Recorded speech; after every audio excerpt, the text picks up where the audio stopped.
गठन या प्रकरणामध्ये मिश्रणांच्या प्रकाराविषयी आज माहिती घेणार आहोत। तर याच्यामध्ये आपण एक जे प्रात्यक्षिक करणार आहोत त्याच्यासाठी जे साहित्य आहे ते आहे चंचू पात्र आणि दुसरा आहे काच काठी। याच्यासाठी रासायनिक पदार्थ म्हणून आपण कशाचा वापर करणार आहोत तर पहा, एक आहे वाळू, पाणी, तर बघा या प्रयोगामध्ये आपण तीन काय करणार आहोत, चंचू पात्र घेणार आहोत। त्यासाठी पहिले चंचू पात्राला नाव दिले आपण ए चंचू पात्र, दुसरे चंचू पात्राला नाव दिले बी आणि तिसऱ्या चंचू पात्रासाठी काय नाव दिले आपण सी। तर बघा आपण ए चंचू पात्राच्या बाबतीत पाहूया। ए चंचू पात्रामध्ये आपण काय करतो आहोत बघा, वाळू आणि काय घेतलेला आहे पाणी, आणि काय करायचंय तुम्हाला इथं काच काढणीच्या सहाय्याने त्याला काय करायचंय, ढवळायचं आहे।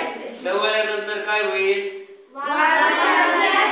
पाणी वर येते। इथं दिलाय आपण तक्ता बघा, पहिले चंचू पात्रामध्ये काय घेतलं होतं आपण, वाळू आणि पाणी। ढवळल्यानंतर काय दिसलं तुम्हाला, वाळू तळाशी राहते, पाणी वरच्या येते। करेक्ट। त्यानंतर मिश्रणातील प्रावस्थाची संख्या काय, 2 प्रावस्था। किती प्रावस्था, 2। ठीक आहे। मिश्रणांचा प्रकार कोणता, विषांगी। का बरं विषांगी, कारण वाळू व पाणी एकजीव होत नाही। बरोबर, शाबास। तर त्यानंतर आपण चंचू पात्र ब च्या संदर्भात हीच कृती करणार आहोत। ब चंचू पात्रामध्ये आपण काय घेतलंय, मोरचूर, चटणी व पाणी। ठीक आहे। आता याचा सुद्धा पहिल्या ए मध्ये जी कृती केली होती याच्यासाठी सुद्धा तीच कृती करायची आहे। काय कृती करायची आपल्याला, काच काढणीने याला काय करायचंय, ढवळायचंय। ढवळल्यानंतर काय दिसले, बरोबर।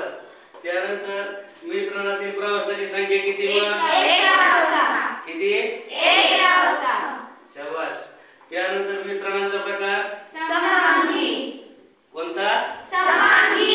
का बरं समभांगी म्हणलं इथं, कारण पाणी व मोरचूर एकजीव होतात। बरोबर। त्याच्यानंतर आपल्याला 3 नंबरच्या चंचू पात्राच्या बाबतीत हीच कृती करायची आहे। काय घेतलंय आपण 3 नंबरच्या चंचू पात्रामध्ये,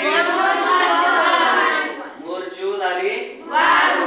आता काय करायचंय आपल्याला, याला काच काढणीच्या सहाय्याने काय करायचं आहे, ढवळायचं आहे। त्या ढवळल्यानंतर तुम्हाला काय दिसले, तुम्हाला बरोबर। मिश्रणातील प्रावस्थाची संख्या 2